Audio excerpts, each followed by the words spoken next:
Bom dia, professor. Sou Daniel Lustosa. Mesmo diante de um país multicultural como o nosso, a diversidade religiosa sofre diversos tabus nas escolas. Na maioria dos casos, nos espaços que são destinados a tratar de religião, é dado preferência aos ensinamentos do cristianismo.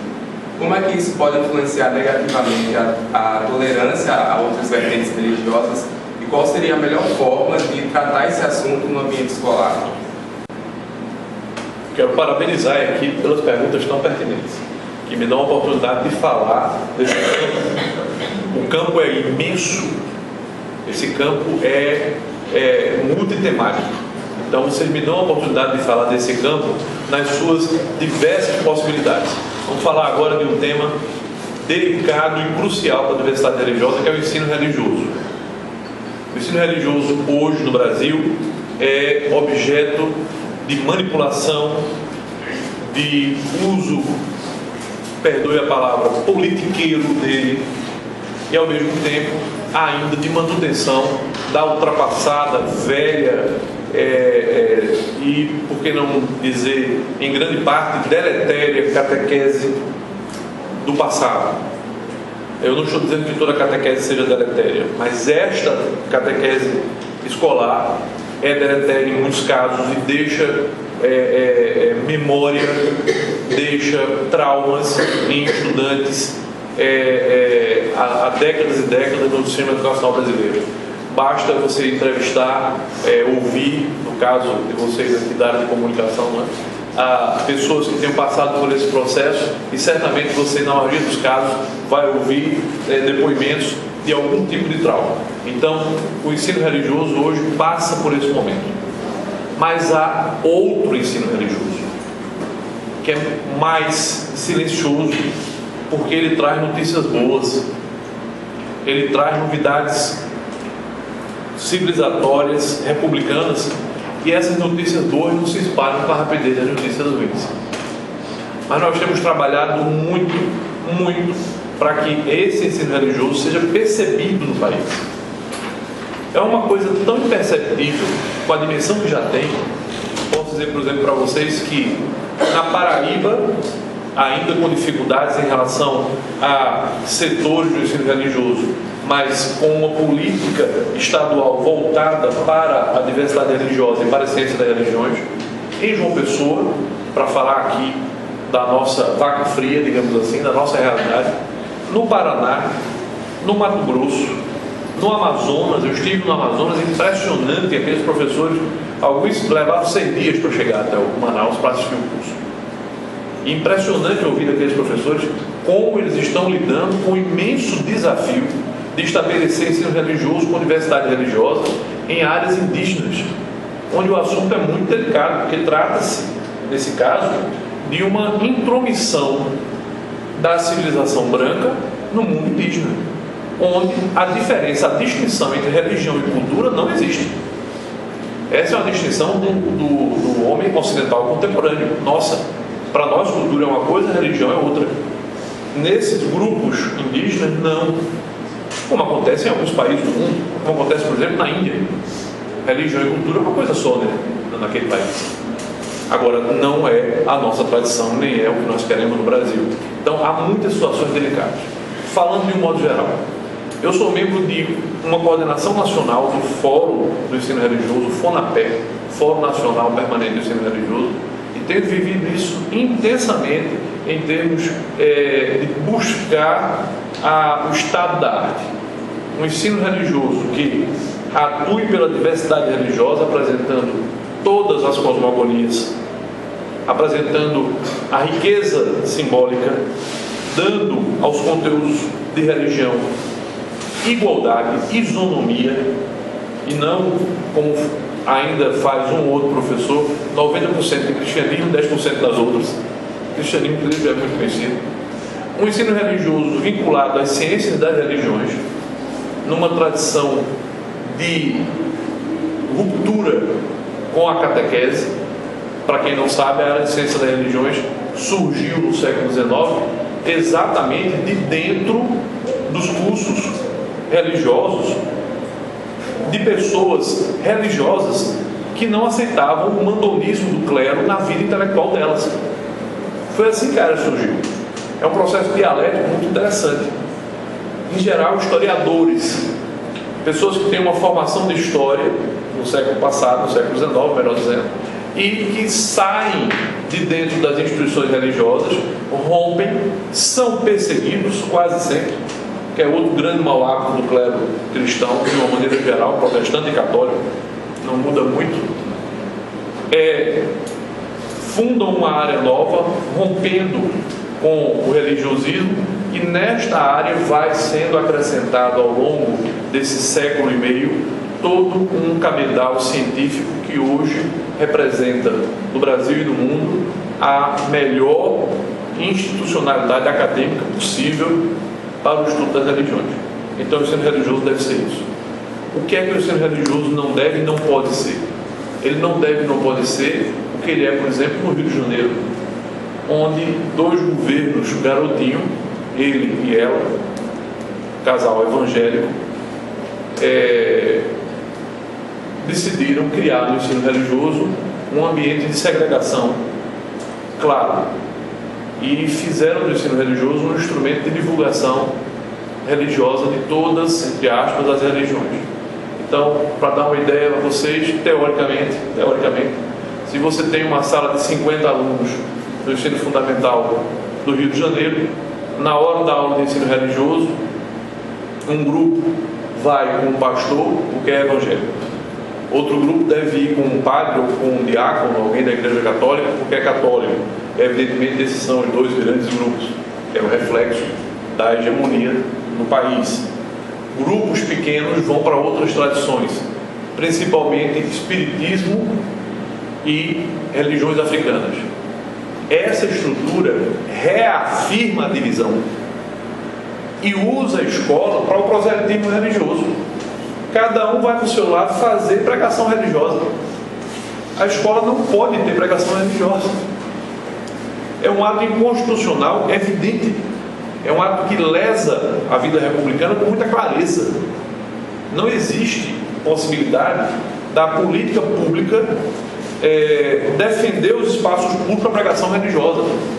Isso não está previsto no país.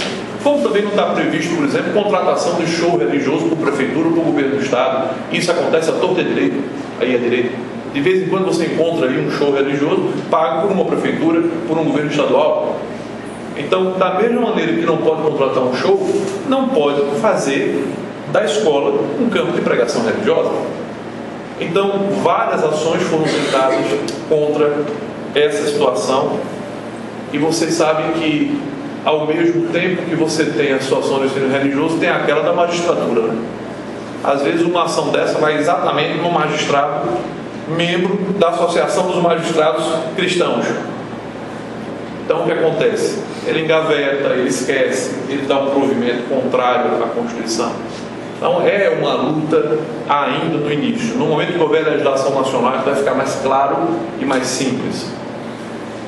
Trazer o ensino religioso para dentro da ciência das religiões tem sido uma conquista de muitos professores, de muitos coordenadores, de muitos supervisores, até supervisores nós estamos treinando neste país. Onde nós temos condições de treinar, onde há recursos, até supervisores nós estamos treinando. Por quê? Porque às vezes é o supervisor que chega lá e veta a ação não religiosa e impõe o religiosismo. Então, o esforço que a área de ciência das religiões, juntamente com o FONAPE, tem feito para construir o ensino religioso como ele deve ser, laico, e que dê ao mesmo tempo conhecimento das cosmogonias e do fenômeno religioso com respeito a qualquer fenômeno religioso, qualquer que seja, é um esforço que tem dado muitos frutos e trazido muitos resultados. Do ponto de vista do Vida Lícita, eu ressalto a nossa ADIM, a ação direta de inconstitucionalidade, nascida dentro do Vida Lícita, pelo advogado Hugo Espínola, que, através de um colega advogado em Brasília, conseguiu fazer a nossa presença juntamente com o FONAPE, pelo FONAPE. O FONAPE, enquanto instituição enquanto organização não governamental, e o Vida Licet como parceiro dessa ação, a nossa presença dentro do processo de inconstitucionalidade de outro ataque ao ensino religioso, que é o Acordo Brasil-Santa Sé, mais conhecido como Acordo Brasil-Vaticano, assinado na época pela Presidência da República, juntamente com o então Papa Bento XVI, e que prevê, no seu artigo 11, que o ensino religioso, diz isso, será católico ou de outras denominações. Quem entende um pouquinho de direito sabe que essa primazia da palavra significa que, primeiramente, ele deve ser católico. Em segundo lugar, de outras denominações. A palavra denominação se aplica a quê? Denominações cristãs. São as correntes do cristianismo. Então, o Acordo Brasil-Santa Sé prevê, pura e simplesmente, a volta da catequese. O retorno da velha catequese. Essa ação de inconstitucionalidade é uma em várias ações. A maioria das ações defendendo constituições, defendendo o acordo. A nossa ação contra o acordo pela manutenção do ensino religioso, só que laico e republicano, e outras ações, principalmente de grupos LGBT, no sentido de extinguir o Acordo Brasil-Santa Sé e, ao mesmo tempo, o ensino religioso, no que nós somos contrários. Nós acreditamos que não é possível você formar um cidadão, hoje, na situação de conflito religioso que está no país, sem educá-lo para a vida religiosa. O cidadão da escola tem que ter educação. Infelizmente, a denominação da disciplina é ruim. Ensino religioso, o nome é muito ruim, remete a uma série de coisas no passado. Nós pensamos em mudar, mas é muito difícil mudar. É difícil transformar, porque está na Constituição. É o único conteúdo educacional brasileiro dentro da Constituição. Para mudar a Constituição precisa de uma maioria imensa, e aí você pode criar o sentido contrário. Com a presença das bancadas religiosas no Congresso, você tentar mudar e aí reafirmar a catequese. Então a gente tem receio de mexer. Quando nós fomos para dentro do Congresso Nacional, na época eu estava como coordenador da pós-graduação em Ciência das Religiões e viajei como coordenador da pós-graduação para combater a aprovação do Acordo Brasil-Santa Sé nas comissões, principalmente a Comissão de Constituição e Justiça. Quando nós fomos para lá combater diretamente, nós sentimos o que são essas bancadas. As bancadas religiosas são muito organizadas, têm um poder de percepção, uma qualificação para o debate e uma presença numerosa dentro do Congresso Nacional quando o assunto é religião, que é uma coisa impressionante. E não foi só a bancada católica, evidentemente estava presente, inclusive setores católicos bastante conservadores, que se via ao conservadorismo até na vestimenta. Ocorreu comigo, inclusive, um episódio bastante desagradável. Eu dei uma entrevista para uma TV de Curitiba, que está no YouTube, e ao final da entrevista, quando desligou a câmera que eu me virei, veio uma senhora dessas instituições católicas tradicionais e apontou assim dedo no meu coração, dizendo: você é do demônio, você é o diabo. E eu dei uma resposta que eu não vou repetir aqui. Então, por motivos óbvios, mas eu fui educado, só que eu dei uma resposta no campo teológico dela, e se eu repetir aqui acaba virando uma questão teológica, mostrando o equívoco ao afirmar o que ela estava afirmando. Então, nesse campo, nós tivemos uma experiência ali contundente. Quando nós achamos que teríamos uma junção de votos comunistas, que nós acreditávamos que os comunistas votariam contra um acordo com o Vaticano, e de votos evangélicos contrários a um acordo com a Igreja Católica, e nós fomos para a ponta do lápis e achávamos que podíamos ter alguma chance. Quando nós pensamos isso, entrou a Casa Civil e fez um acordo com todo mundo.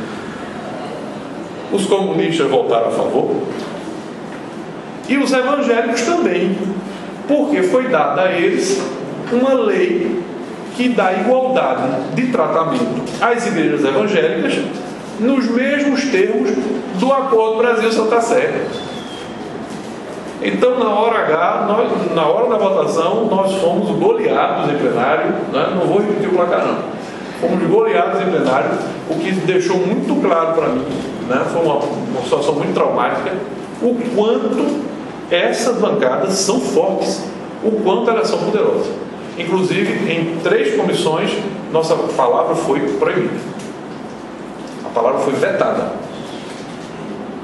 Em uma das comissões, quando a comissão começou a se reunir, que nós entramos no plenário, nós éramos 5 professores, contra um número inigualável de articulistas, articuladores, melhor dizendo, clericais.